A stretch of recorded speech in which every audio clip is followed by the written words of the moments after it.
We continue through the Saxon poets Vīta Carolī Liber on the page that starts with Iamque fatīgābat graviter. So first I'll read it and then we'll discuss. Iamque fatīgābat graviter regalia castra, aucta colore sitis, sed vis dedit omnipotentis, qui placuit fani sub versio justa profani. Ut mediante die, subito per concavasici, qui justam torrentis serat qui proximos illis, sufficiens exercitui prorumperat unda. His gestis, cum rex visuram vinis et damnem, obsidibus bis sex ipsa de gente receptis, ad patriam rediit magna cum prosperitate. So if you recall, the previous page talks about how there was a drought during the time that Charlemagne was attacking the Saxon fortress of Eresburg, and if we recall, there was a simulacrum, an idol called the Irminsul. There was like a large column that the Saxons were worshiping, and Charlemagne overturned that. He cast it to the ground. But during his attack, his own camp had started to run out of water because of the heat, which we're told here, Iamque fatīgābat graviter regalia castra, aucta colore sitis. So the increase of thirst due to the heat, so nominative, genitive, ablative, was fatiguing gravely, adverb there, the royal camp, the royal encampment, meaning his troops. Qui placuit fani, missed a part here, said vis dedit omnipotentis. So, but strength, or the omnipotentis, the omnipotent, but he gave strength, so vis here, strength of the genitive, but he gave of the strength of the omnipotent.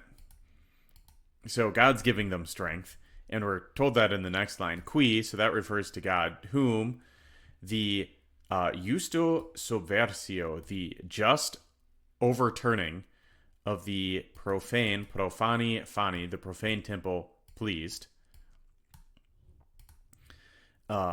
So what he's getting at here is that the royal encampment's been gravely fatigued by the thirst due to the heat. But he gave of the power of the omnipotent. So God gives them water because he's pleased with Charlemagne overturning the profane temple, the Irminsul, the idol that the Saxons worship. So what's that look like? Ut mediante die, so that in the middle of the day, suddenly through a concave dry place, or so that a stream through the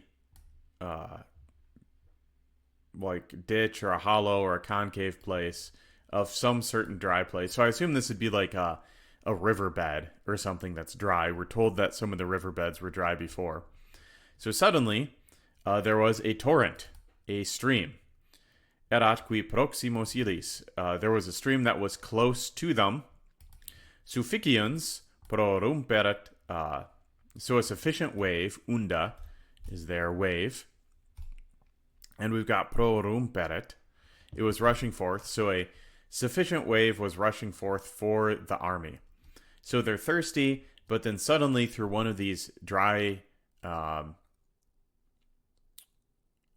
stream beds, there's a sudden wave of water that rushes through, and it's enough for the army to drink and be satisfied to continue fighting.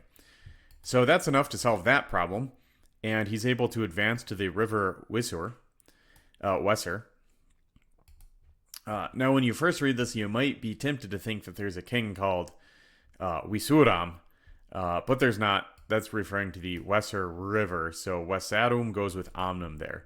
So these things having been done, meaning the miraculous water, when the king had come to the river Weser, having received obsidibus, which is hostages, bis sex, so twice 6, so that'd be 12 hostages, from the same people. So he goes to the river Weser. I assume perhaps the Saxons cross over the river and say, like, hey, we want peace. Here's 12 hostages as part of the peace negotiation. He returned, meaning Charlemagne, to his fatherland with great prosperity. And that concludes the account of the first campaign that Charlemagne does as the ruler of the unified Frankish Empire into Saxon territory. So we'll pick up with the narrative in the next video.